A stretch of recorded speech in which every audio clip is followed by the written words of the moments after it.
welcome to the stage, Henry!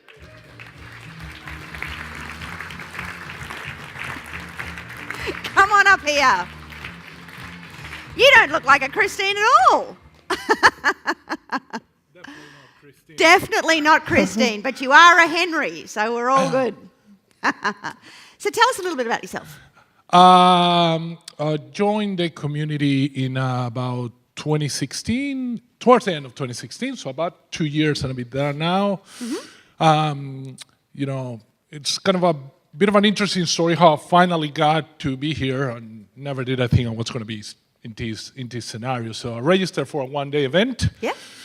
Did not show up. I'm one of those nasty guys that registered and didn't show up. But because I was in the mailing list, eventually I got sort of second chance, do a webinar. And I thought, well, webinar, you know, low commitment enough, I'll do that one. And I listened to everything you had to say, learned a lot in that sort of 2 hours. Then you wish you'd gone to the actual one day, don't you? I did, but I still thought it was too good to be true. So I put it to one side and said, nah, too good to be true. Can't be true, right? So put it to one side and let it run for another couple months. And eventually I bumped into some of my friends who were actually Ultimate students. And can't even remember how we got to talk about it, but I said, like, yeah, that thing is all too good to be true, right? Sure it is. I said, no, man, it's actually true. That's how everything started for us. Yeah. And I kind of, well, maybe I should go and, you know, give these knowledge source guys a call. Gave them a call, you know, registered for Ultimate, and I guess everything else is history. So. Okay. So I Love Real Estate, you had some pretty decent credit card debt. I did. Not proud of it. Well, I guess I'm proud of it now, as I've paid it off. But it's one of those things we were talking about before, and some of the people in this stage were talking before about hiding problems. I was one of those guys. So you look at me from the outside, and I look successful. I was a senior manager in the corporate world. That picture you see on the screen, it's kind of funny, is I remember exactly how I felt the moment that picture was taken. And if you look at it in detail, it looks like I'm smiling, but I'm not quite smiling. And that's exactly... You look like Adam Sandler. Ah. Well, that's better than what I think I look, so thank you for that. That's a compliment. But yeah, so it you know, again, I fell a slave of where I was. So $70,000 in credit card debt. Mick was asking me yesterday, how did I get there? And I couldn't tell you, right? It's one of those things where, you know, you're doing well. I'm getting a pay rise every year. I'm getting a small bonus every year. You know, get that much pay rise and somehow get that much more expenses, right? So it all got kind of very, very quickly eaten away. And by the time I'm here, I'm pretty much a slave of my situation. So I hate my job. I'm spending 220 nights away from home every year. And for those of you who are not mathematically inclined, that's every week of the year, Monday to Friday, and then some weekends if I'm traveling overseas or interstate. I have, by this stage, I have twin boys, 3 and a bit year old. And they're starting to ask me questions that make me think I'm more of a visitor than living in my house. So, you know, I live on a Sunday, I say, oh, yeah, thank you, bye, Daddy. Hope you come back, visit us again. And I'm like, wow, okay, something is happening here, right? So really not a good place. But at the same time, I don't know what to do, right? I can quit my job, can go and get something that pays less. I have this credit card debt in, you know, I'm living paycheck to paycheck. No savings, no nothing. I'm renting. You know, I don't have an asset or a house or nothing. I'm literally below water. Wow. Even in the corporate job. So what happened after boot camp? Obviously, boot camp filled your head with a whole lot of ideas. Yeah, probably too many ideas, actually. So because I didn't know what I wanted to do, and I'm an engineer by trade, so I'm kind of one of those analytical guys, even though once I know what I want to do, I take action fairly quickly. But once I'm not sure, then I say, oh, we better check. And better check turns into months of better check, right? So analysis paralysis. That's pretty much, right? Yeah. So yeah, we could do renovations, or we could do this other thing, or we could do splitters, or we could do, you know, there were 1,000 things, and somehow I wanted to do all the 1,000 things at the same time. So ended up doing what I could do first. So it makes sense to say, well, let's sort out our house first, right? So let's do a PPR deal. I managed to secure a block of land in the southeast of Melbourne, significantly under market value, to the point where I could actually make it work. At this stage, I'm also sort of liquidating my negative gear property. It's like, well, okay, well, kill the dog, right? So I ended up with a tiny little bit of cash out of that, enough to do the deposit on that block of land. So settle on it first. So I literally own a block of land and nothing else. But there was enough equity in that once it settled, I could kind of refinance it to finance the construction of the house that went on top of it without putting more money. I did not have any more money anyway. So that's so construction on that gave you another $141,000. So that's pretty good. You researched well in that you got a land under value. Construction made you some more money, so we now got $140,000 to move forward. That's right. And have we got credit card debt at this stage, or you paid that off? No, we still have a significant amount of credit card debt. We're starting to move in the right direction, but really slowly. Okay. Because obviously it's my home, can't quite liquidate it and go and pay the credit card debt. So what's the next one? So then I thought, well, did this simple thing, bought a block of land, put a house on it, ended up with 140 grand. It worked. I kind of not as afraid of doing that as I was of some of the other stuff. So well, how about we do it again? Let's go talk to the same developer again, who's doing a different state, not too far from where I originally bought. And let's try to negotiate, if we can kind of go again. So same story, bought a second block of land, also under market value, significantly under market value. This time with a much longer settlement and a tiny little deposit, about 5%. So I went, well, I'm going to ride on this one, ride a little bit of the growth, which I know we're not big fans on, but, again, it's a relatively low risk. And then, by the time it sells, it's about to settle that block of land. And that block of land is selling for about 10% more of the value I'm quoting there. So, if I really wanted to liquidate it, I could liquidate it today for that much money. All right. So cash flow property. Yeah, and then I started getting creative, which is not necessarily a good thing, but in this case it was. Well, all these learnings that I've done from Dina and from the community, they're awesome, right? This stuff should be brilliant. I wonder if this stuff will work anywhere in the world. So you guys can take my accent. I wasn't born in Australia. I was born in the other side of the world. My mom's side of the family live in the United States, in Florida. So it's a market I know well, a market I know. A lot of people have a lot of connections. My brother's there, sister-in-law, mom, etc., etc. So in one of those trips, I went visit them. I went, I'm going to take a week aside. I'm going to check the property thing here. So ended up doing a vendor finance deal, which in the United States is a little bit more common than here, particularly at the time that I bought kind of this property. Well, which basically means the loan on the property is carried by the vendor. So I basically gave him a deposit to take over both the property and the loan, but the serviceability is still under his name, not under my name. Again, relatively simple deal to execute if you know what you're doing and if you have the connections, which is why Dimna has made available teams in the United States and the like to be able to do it. And you've been able to pick up a cash flow out of that as well, because it's $7,000 positive cash flow. I assume that's Absolutely. US dollars, is it? No, that's at 0.70 or whatever it was when we did this in Australian dollars. So okay, very good. So worked once, let's do it again. Yeah, same kind of story as the other thing. Say, well, rinse and repeat. But let's try to make it a little bit more complicated and more fun this time. So took the family to Walt Disney World in Florida. Been there, beautiful. And we stayed in this house that you see in the picture there.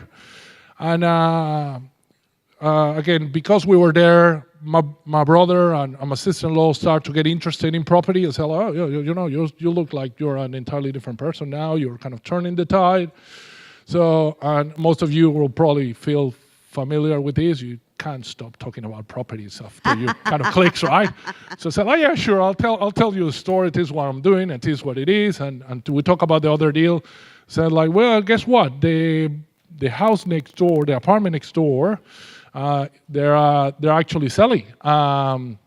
You think it will work? So we basically spend, I don't know, a weekend or whatever, doing the numbers, turning my feasibility spreadsheet into kind of an American version of it, did the numbers, and turns out it kind of worked. But I went, well, it won't work for me because if I go and get a loan at the bank, it's going to be a much higher rate.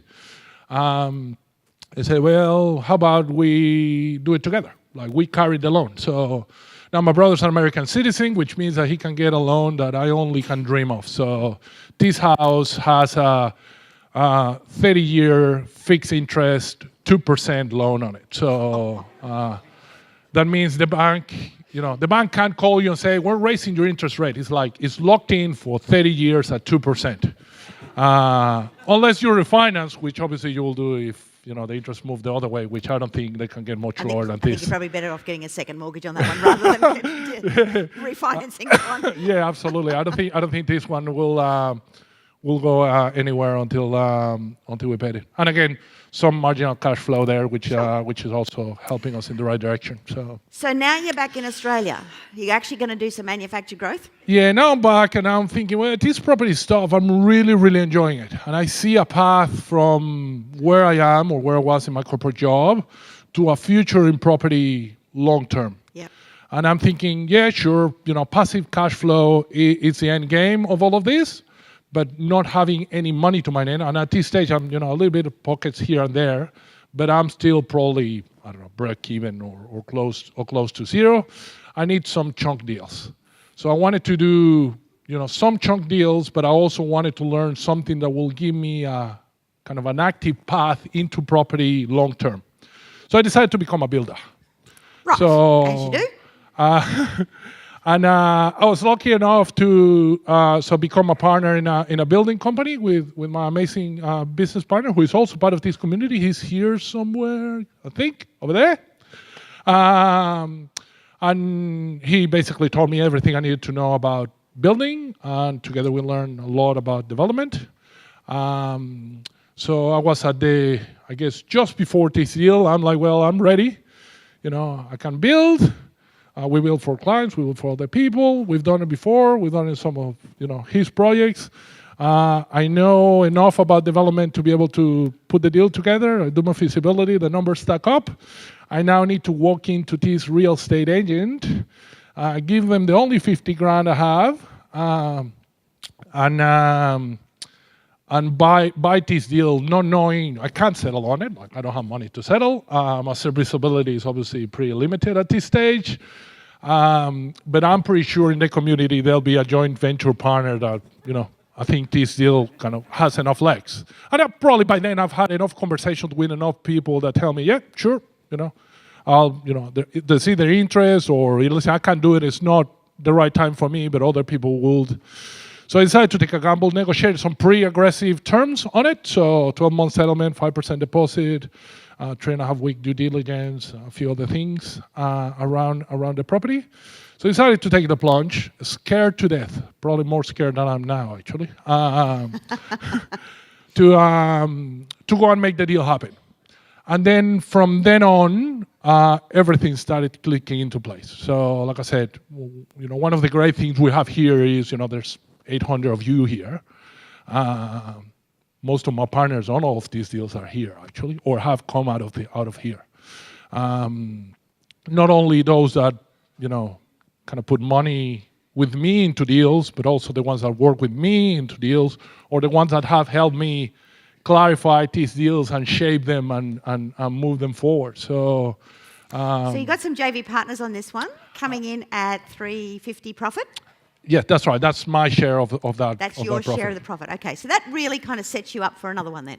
It did. So, and it also gave me the confidence. Like, now I've done one. Now I know it works. Now I know I can get a joint venture partner if the deal's good enough. And now I'm going to execute it, and how we're going to build it, and how we're going to do anything else.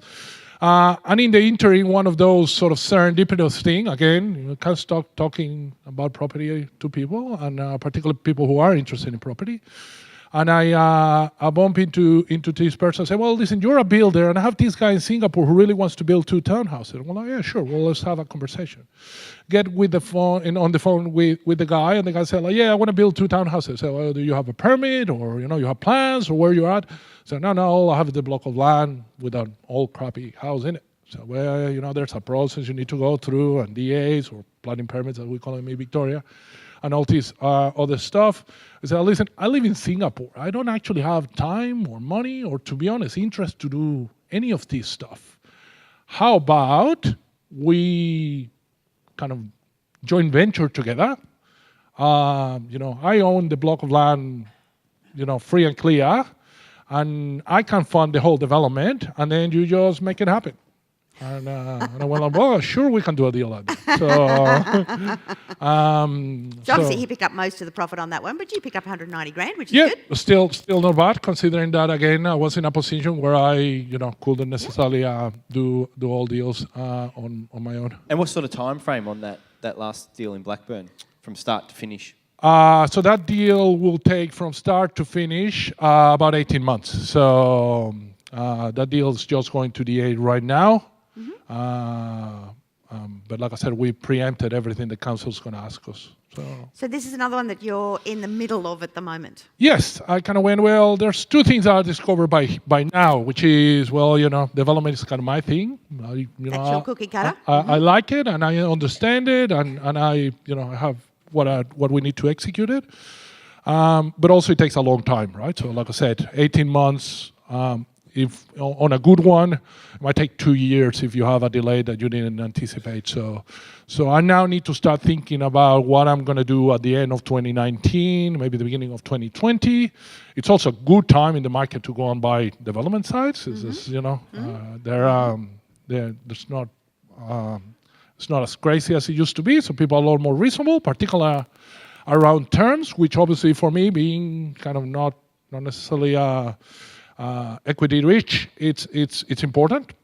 So I decided to negotiate this one. This one is, I'm literally haven't signed it because I'm here today, but it'll be signed on Monday. It's a 4 townhouse development in Kilsyth, which is not too far from where some of the others are, but it's in a more affordable part of Melbourne, which for me was also important because it reduces my execution risk. Sure. It's a lot easier for me to sell the end product when we get there. Good. So now, watch this space on that one there. Absolutely. So what are some of the things that are more important than property for you? Listen, there's all sorts of things that are more important with property. Property to me is a vehicle, but and a fun vehicle at that too. But through this journey, the biggest change has been mindset. Yeah. So I compare, I don't think necessarily I know much more now than I did before, except what I've learned, same as other people are kind of around the room, right? But the mindset has changed massively. So I come from a place of scarcity. Now I have, I guess, more of an abundance mindset. Still plenty of work to do, and I think all of us probably need to continue working on it. I used to think things were a struggle, right? Things were hard to get, and it's whereas now I look at it as a challenge. I go, well, that's going to be a challenge. If I make it happen, how happy I'm going to be at the end of that. And also problems to opportunities. So my job as a builder and as a developer too is to solve problems. I used to be in a place, particularly in my old job, where our problems were bad. And if we have no problems, then it'll be good. When in reality, over time, I discovered that if there's no problems, then I don't have a job. And if I don't have a job, then I have no money, right? Whereas if there's more problems, then I can create more value. And if I can create more value, then it'll be easier for me to capture some of that value and put it in my pocket. Very good. That's a beautifully simplistic way of looking at things. So what are some of the learnings then? Listen, so a couple of things. So the first one is I learn every day, right? So and every day I learn something new. I remember coming to my second boot camp, and I went, well, I'm not exactly sure. It's the same thing all over again. And I swear at the end of that you will have asked me, and I thought it wasn't a different event altogether. Right? And it's the same. It's the same, largely the same event. Obviously, some updated stuff, but even the same sessions that were identical, I was hearing something completely different. Yes. Because before I was here and I needed to learn the first beat, but once you know the first beat, I started to pick up stuff that before were just, Was lost.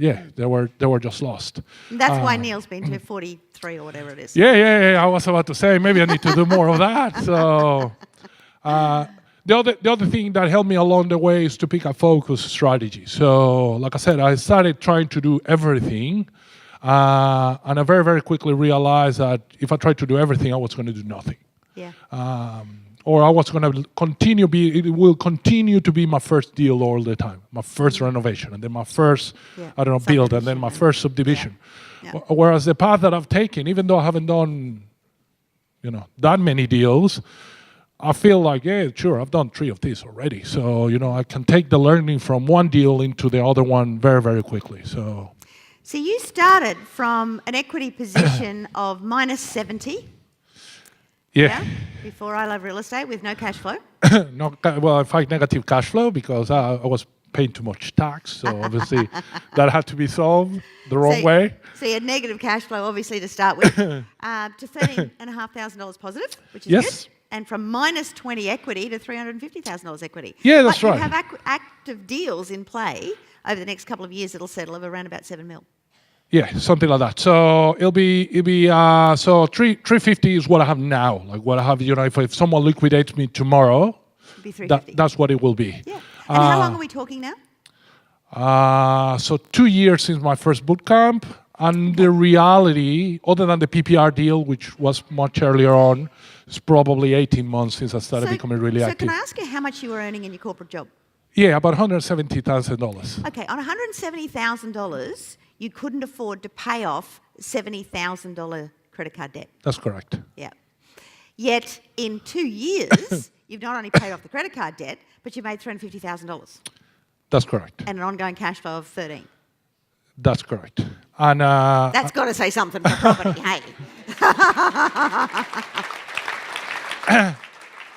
And something that is more important, and it kind of gets lost a little bit on the slides and the story and the conversation, which is I'm not in that corporate job anymore. I've retired from corporate life a while ago, and now dedicated 100% to property. Now it's not passive income, so I cannot go and retire to an island and never do anything else again. Not yet. Which, to be honest, I don't think I'll ever do either, because I'm not that kind of person. Maybe when I'm older, I'll slow down. But I'm a fairly active person. I want to be kind of in control and creating value. So I've been able to, by now I'm probably doubling what I used to make over there, which is why I've been able to do kind of this change. Fantastic. And then it's just about kind of capitalizing on that to kind of create a platform for the future. So. Because out of that, you've obviously had to live as well, So, absolutely. So you've lived and created that much equity in other things. Yeah, absolutely. Fantastic. So what advice would you give to people?